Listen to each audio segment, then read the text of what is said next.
कि ये 2025 का बिहार विधानसभा चुनाव हम्म, इस देश की राजनीति का, इस बिहार की राजनीति का टर्निंग पॉइंट है। बिना गठबंधन के अब इस देश में कोई भी लोकतांत्रिक सरकार नहीं बन पाएगी। जी ये लगभग क्लियर हो चुका है। कहीं ना कहीं निशांत को लाने की एक प्रक्रिया बहुत मजबूती के साथ नीतीश पर दबाव बनाई जा रही है। जी हम कहने आए हैं, बताने आए हैं कि मैं फलाना को मंत्री परिषद में शामिल करा रहा हाँ जी हूँ, ये मेरा बेटा है, इसको शामिल करा रहा हूँ। आप लोग इस पर अब कोई चर्चा मत कीजिए। ओरमा ग्रुप, जो सोचता है वो करता है। आपके अपने सपनों का आशियाना। नमस्कार, मैं हूं स्वेक्षा और आप देख रहे हैं भारत लाइव। आज बाबा के साथ हम बाबा बानी कार्यक्रम में बैठे हुए हैं और आज हम आपको बिहार के पूरे राजनीतिक कह सकते जो मानचित्र है उसको समझाने वाले हैं कि आखिर पूर्ण बहुमत मिलने के बावजूद भी क्यों राजनीतिक अस्थिरता देखने के लिए मिल रही है। क्या सचमुच कुछ बड़ा होने वाला है या फिर बस हवा हवाई है? तमाम चीजें समझेंगे बाबा। बताइए, आखिर ये जो बिहार में अस्थिरता देखने के लिए मिल रही है, अटकलें देखने के लिए मिल रही है, क्या कुछ है मानचित्र आज आपको समझाना होगा। समझाइए। बहुत फक्र था, जी बहुत फक्र था सबको तुम्हारे जमीर पर, बहुत फक्र था तुम सबको तुम्हारे जमीर पर। तूने इसका सौदा करके अच्छा नहीं किया। बस बिहार की राजनीति इतनी है। बिहार में जब मैं आपसे बात कर रहा था, इससे पहले कई खबरों में आपके साथ मैंने चर्चा की है, आपके प्रश्नों का मैंने जवाब दिया है। जी आज फिर से आपके पास वही प्रश्न है और उन प्रश्नों का जवाब देने के पहले मैंने ये दो लाइनें लिखी हैं, अभी अभी मैंने लिखा है। जी और इन लाइनों का मतलब सिर्फ इतना ही है कि राजनीति में आप किसी का भरोसा नहीं कर सकते हैं, लेकिन सरकारें तो चलती ही हैं। बिना गठबंधन के अब इस देश में कोई भी लोकतांत्रिक सरकार नहीं बन पाएगी। जी ये लगभग क्लियर हो चुका है। कहीं कहीं अपवाद हो तो बात अलग है, लेकिन आप पूरे देश के सभी जिलों में घूम लीजिए, सभी राज्यों में घूम लीजिए, सभी जगहों पे घूम लीजिए, तो वहां आपको सीधे सीधे नजर आएगा केंद्र से लेकर के राज्यों तक गठबंधन की सरकारें चल रही हैं, चाहे जिस गठबंधन की सरकार हो। जी अब ऐसे में गठबंधन की सरकारों के साथ सामंजस्य बिठाने की जरूरत पड़ती है।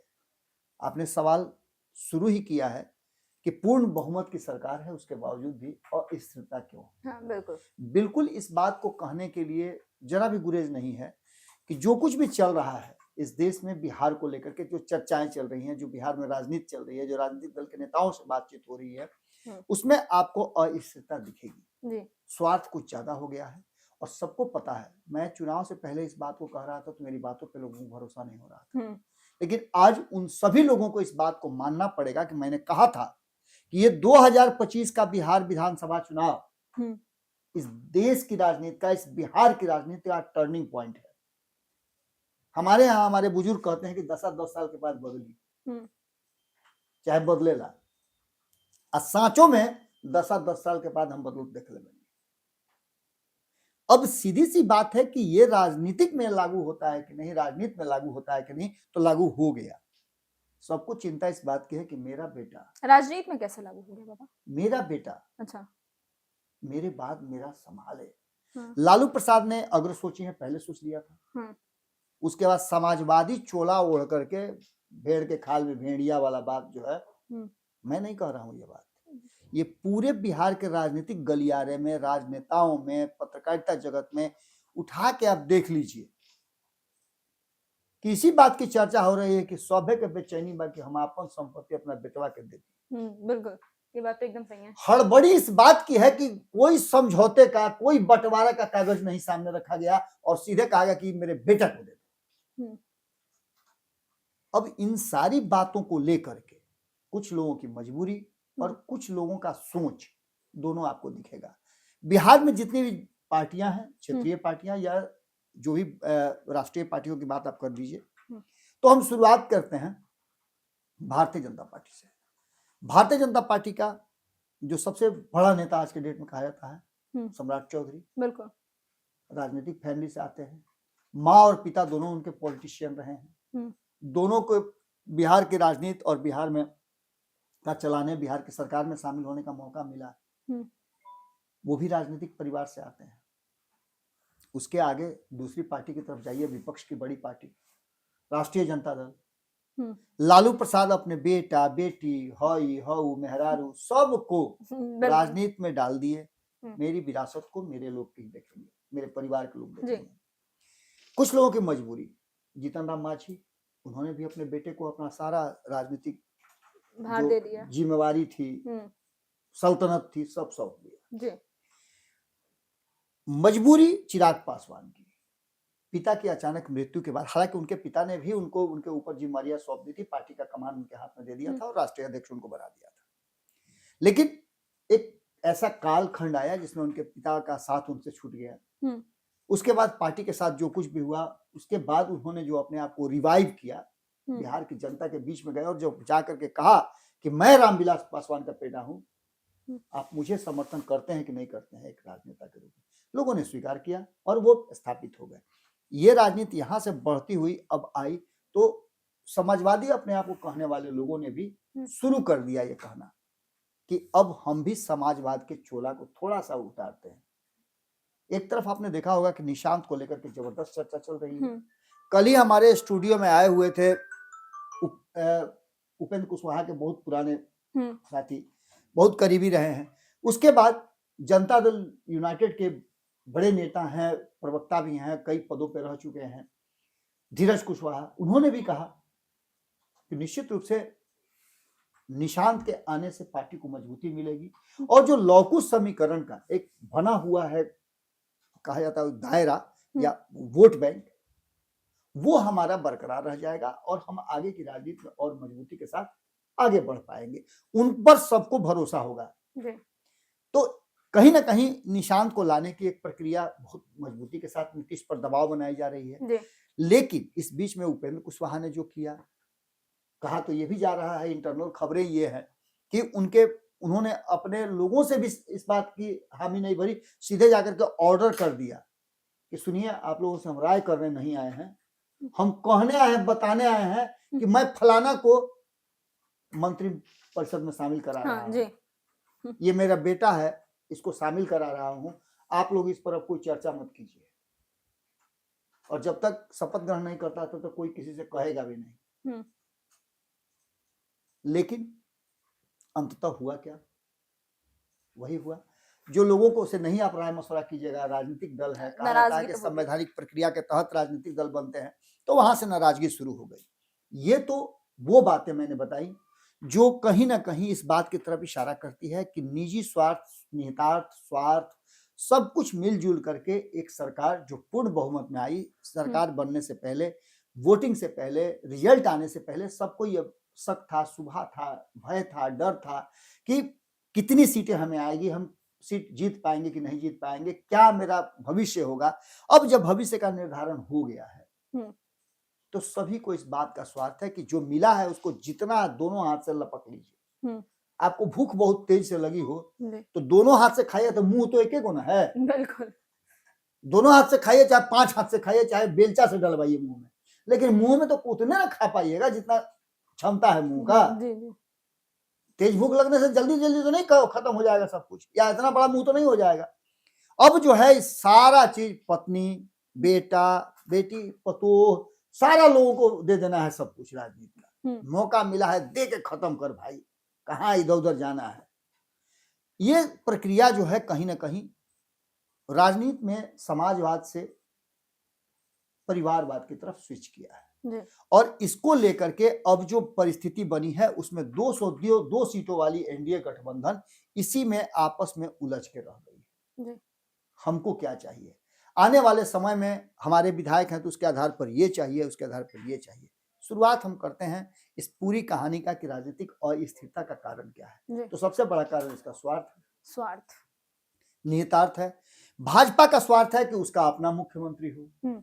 नीतीश कुमार का स्वार्थ है कि हम मुख्यमंत्री जब तक जीवित हैं तब तक, कल धीरज कुशवाहा बोल रहे थे कि हमारी तो इच्छा है, जितने भी जदयू के नेता हैं और बिहार के जनता की भी इच्छा है, सब लोग कह रहा था कि एंटी इनकम्बेंसी, मैं कह रहा था कि नीतीश के लिए कभी एंटी इनकम्बेंसी नहीं हुई है, हमेशा प्रो इनकम्बेंसी हुई है। मैंने चुनाव के दौरान, चुनाव के पहले भी ये बात कह दिया था कि नीतीश कुमार को लेकर के किसी तरह का कोई बिहार की जनता में संशय नहीं है। बिहार की जनता नीतीश कुमार को एक बार फिर से मुख्यमंत्री बनाने के लिए वोट कर रही है और यही कारण था कि मैंने कहा था 190 प्लस। जी बिल्कुल कहा था आपने। अब ऐसी स्थिति में नीतीश का स्वार्थ है कि वो मुख्यमंत्री बने रहे। एक और स्वार्थ तो दिख रहा है ना निशांत को लेकर, क्योंकि आज सुबह सुबह खबरें भी चली थी कि जो अशोक चौधरी हैं उन्होंने बयान दिया था कि नीतीश जब चाहेंगे जो चाहेंगे वही होगा, जिसका साफ साफ मतलब यही निकल रहा था, क्योंकि मीडिया के सवाल भी यही थे, निशांत को लेकर ही थे। तो उन्होंने ये चीज कहा, जिसका मतलब नीतीश भी कहीं ना कहीं परिवारवाद से जो कहते हैं कि हम नहीं मानते इस चीज को, मानते हुए नजर आ रहे हैं। वो भी अपने बेटे को लाना चाह रहे हैं राजनीति में ना, देखिए सबकी तरह। एक तरफ मैंने एक उदाहरण दिया आपके सामने, हाँ उपेंद्र कुशवाहा जी का, जी। जो मुझे जानकारी मिली है उस जानकारी के अनुसार कि उन्होंने अपने लोगों के बीच में बात किया और सीधे तौर पे कहा कि भाई इसमें मीटिंग सीटिंग और कोई मैंने आर्गुमेंट हम नहीं चाहते हैं, मैं कहीं ना कहीं फैसला ले चुका हूं और मेरे बेटे को एक कुर्सी जो खाली थी उस कुर्सी पर आकर के उनके बेटा बैठते हैं जी। और उस कुर्सी पर बैठने वाले बेटा को वो कहते हैं कि मंत्री परिषद में ये शामिल हो गए दीपक प्रकाश, अब इस पर मैं कोई बहस आप लोगों से नहीं करूंगा, ना कोई चर्चा करूंगा, आप लोगों को ये स्वीकार है होना करना पड़ेगा, दैट्स ऑल। नीतीश कुमार पर दबाव बढ़ रहा है, मैं बार बार कह रहा हूं कि नीतीश कुमार पर भयंकर दबाव है कि अगर पार्टी और जो वोट बैंक नीतीश कुमार ने इतने दिनों तक बचा करके रखा है, बना करके रखा है, उसको बचा करके रखने का, आगे भी कंटिन्यू करने का एकमात्र रास्ता है निशांत को लाना जी। तो ये दबाव है, एक दबाव है और एक स्वेच्छा है, एक महत्वाकांक्षा है, अति महत्वाकांक्षा है, एक स्वार्थ है, ये सब कुछ दोनों को दो पलड़े में रखा जाता है।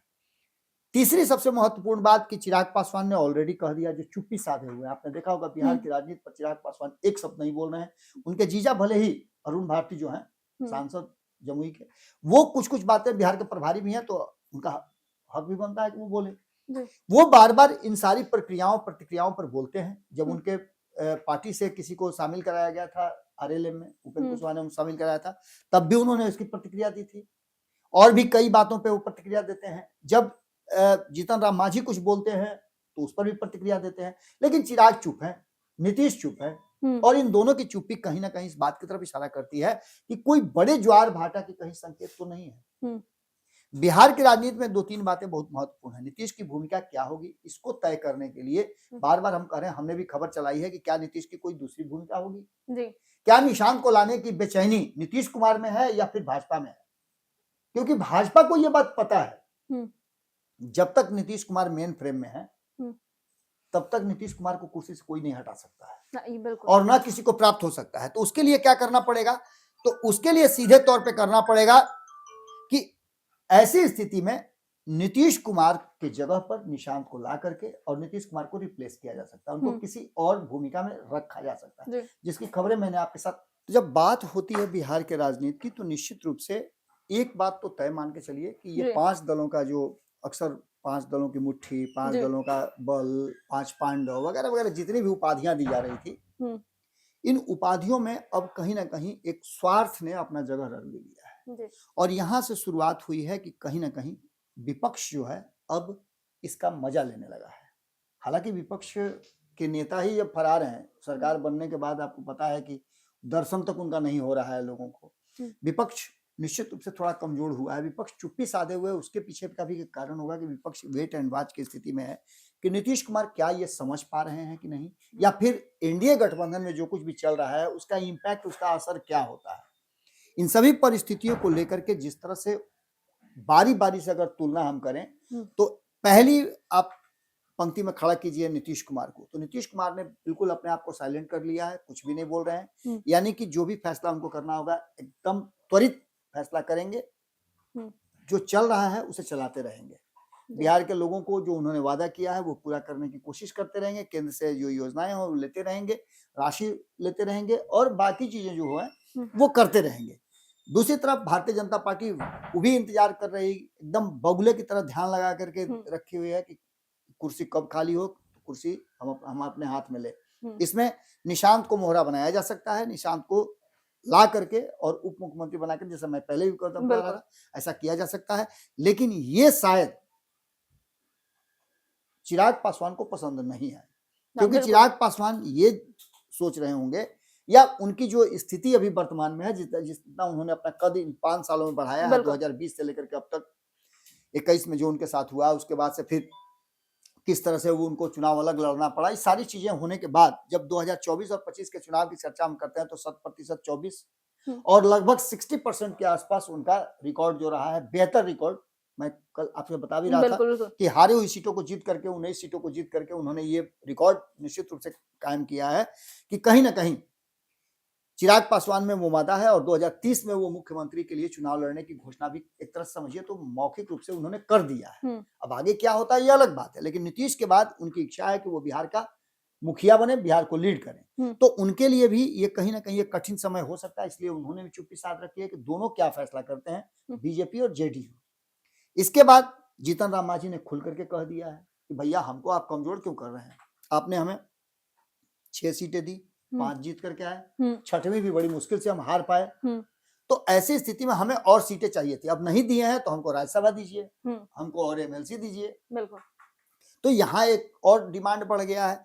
उपेंद्र कुशवाहा जिस तरह की बात कर रहे हैं अभी ऑलरेडी वो राज्यसभा में हैं, पुत्र को उन्होंने मंत्री बना करके एक दांव खेल दिया है कि उनको एमएलसी बनाना है। अब बनेंगे कि नहीं बनेंगे एमएलसी, राज्यसभा जाएंगे कि नहीं जाएंगे, ये इसकी चर्चा खूब हो रही है। और ये जितनी चर्चा हो रही है उतना ज्यादा और लग रहा है कि कहीं ऐसा तो नहीं कि भीतर ही भीतर कोई नई प्लानिंग बन रही है, एनडीए गठबंधन टूटने की कगार पर है।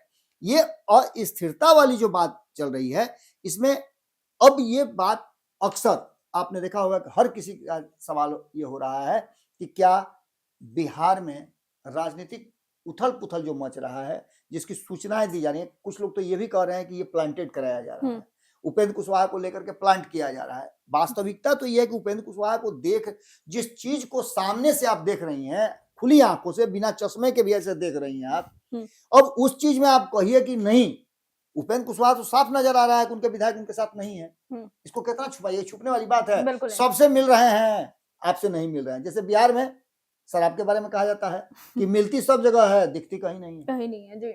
वही हाल है, इनके विधायक दिखते सब जगह हैं लेकिन उपेंद्र कुशवाहा के साथ नहीं दिखते हैं।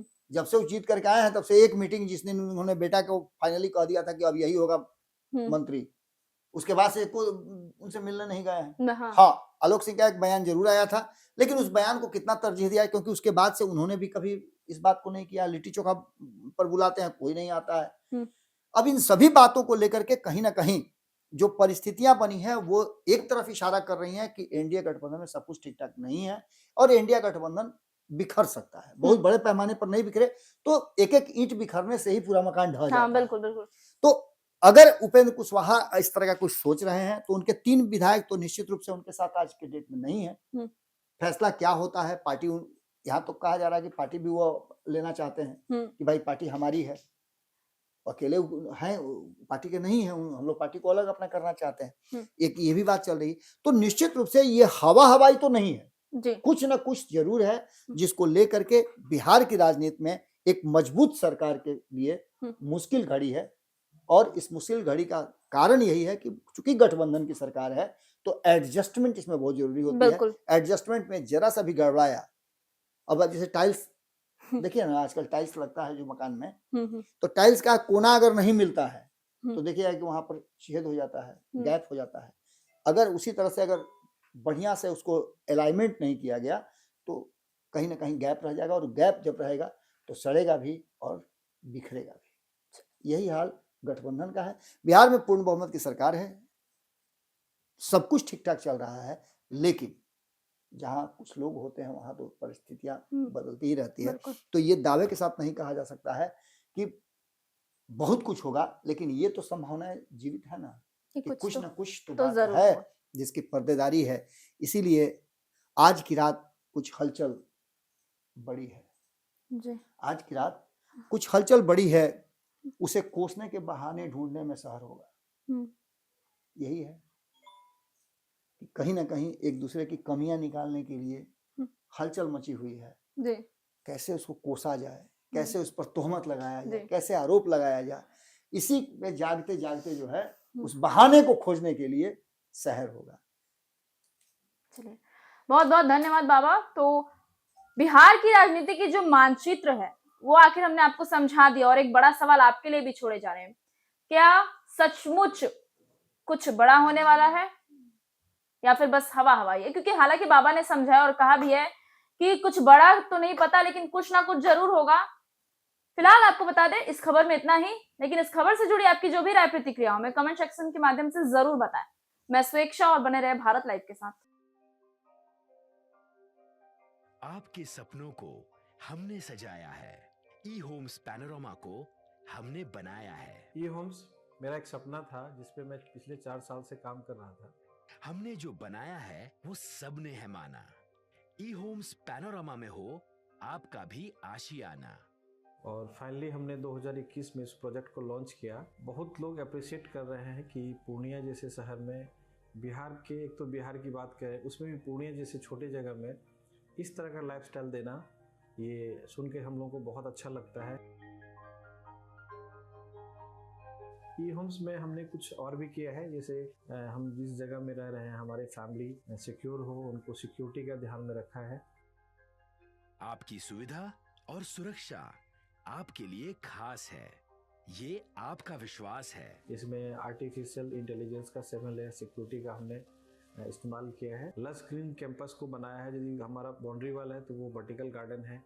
ये जितनी भी फैसिलिटी होता है एक इंटरनेशनल टाउनशिप में, ई होम्स है, ये हम लोग विश्वास नहीं कर पा रहे हैं। जो भी हमारे मित्र दोस्त या जो भी हमारे बाहर के बाहर आते हैं तो हम लोगों को बहुत अच्छा सुनने को मिलता है और बहुत अच्छा क्रेडिट मिल रहा है। वो सारा हमने सिर्फ एक बिल्डिंग नहीं बनाया, हमें एक बहुत अच्छा लाइफस्टाइल दिया ई होम्स में, और मेरा एक सपना था जिसको मैं आज फुलफिल होते हुए देख रहा हूँ।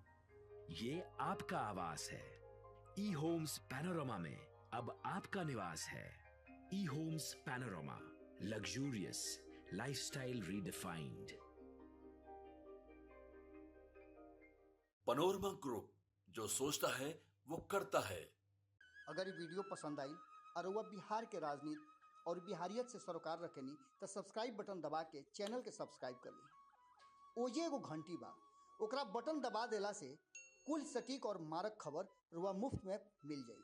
अगर रुआ पत्रकारिता के हमनी के नया प्रयोग में सहयोग कर चाहतानी तो ज्वाइन बटन दबा दी।